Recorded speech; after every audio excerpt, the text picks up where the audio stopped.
भारत में अवैध घुसपैठ का मुद्दा अब सिर्फ राजनीति का मुद्दा नहीं रह गया है। सरकार अब इसे देश की सुरक्षा, जनसंख्या संतुलन और भविष्य से जोड़कर देख रही है। और इसी को लेकर गृह मंत्री अमित शाह ने एक बड़ा कदम उठाया है। अमित शाह ने अवैध घुसपैठ और तेजी से बदलती जनसंख्या को लेकर एक हाई लेवल कमेटी बनाने का ऐलान किया है। यानी अब सरकार सिर्फ बात नहीं कर रही, बल्कि अवैध घुसपैठ के खिलाफ बड़ा अभियान शुरू करने जा रही है। इस कमेटी की जिम्मेदारी होगी देश के अलग अलग इलाकों में हो रहे असामान्य जनसंख्या बदलावों की जांच करना। सरकार का कहना है कि कुछ सीमा वाले इलाकों और जिलों में अचानक आबादी बढ़ने के पीछे अवैध घुसपैठ एक बड़ा कारण हो सकता है।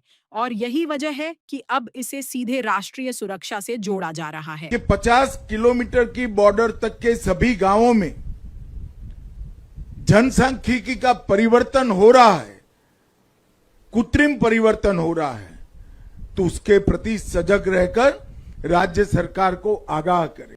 गृह मंत्री अमित शाह लगातार कह रहे हैं कि घुसपैठ सिर्फ सीमा पार आने का मामला नहीं है, बल्कि फर्जी दस्तावेज, फर्जी पहचान और कमजोर वेरिफिकेशन सिस्टम का इस्तेमाल कर देश के अंदर नेटवर्क खड़ा करने की कोशिश भी है।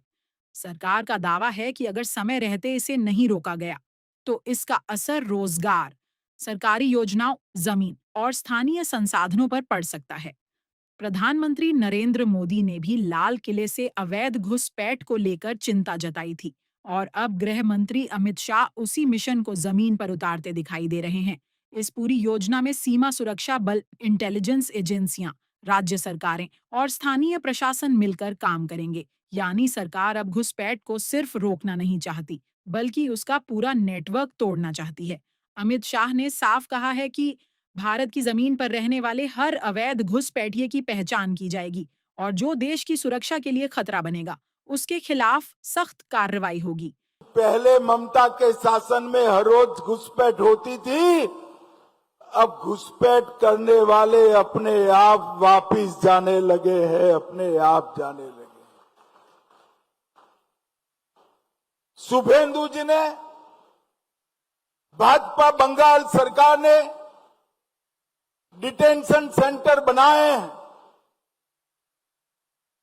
मगर हम सब लोग चाहते हैं कि जो घुसपैठ कर अवैध तरीके से आए हैं,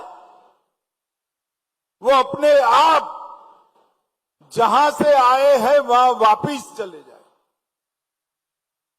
अगर वो अपने आप चले जाते हैं तो बंगाल सरकार भी उन पर कोई केस नहीं करेगी, जाने के लिए उनकी सहायता भी करेगी। और मैं आशा रखता हूं कि जब अभियान चले पहचान का, उसके पहले ही ढेर सारे लोग अपने आप चले जाएंगे। यानी अब रणनीति सिर्फ प्रतिक्रिया देने की नहीं, बल्कि पहले से पहचान कर कार्रवाई करने की है। और यही वजह है कि गृह मंत्री अमित शाह की यह पहल सिर्फ एक कमेटी नहीं, बल्कि देश की सुरक्षा और भविष्य को लेकर एक बड़े मिशन की शुरुआत मानी जा रही है।